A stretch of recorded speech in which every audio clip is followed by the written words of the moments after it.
got it because I was tired of living in fear. I got it because I refused to give in. I got the vaccine because I won't be another upper middle class East Coast woman to wear UGG boots this winter. Each year, thousands of girls are stricken with the sudden urge to wear UGG boots. 3 treatments of UGGcitrin will protect you from Uggs for the rest of your life. The rest of your life. Symptoms include mistaking leggings for pants, Holding oversized Starbucks cups to make your hands look more petite. Wearing high-performance outerwear as a fashion statement, or tramping around malls like over-sexualized elephants. Elephants.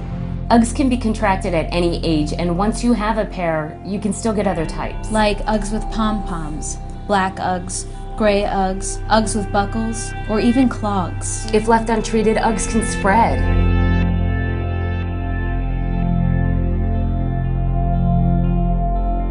UGGcitrin is preventative only. Don't get it if you already have UGG boots. Also, UGGcitrin does not protect against cervical cancer.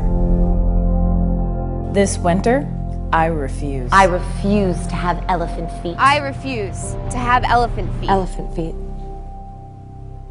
But they're so comfortable.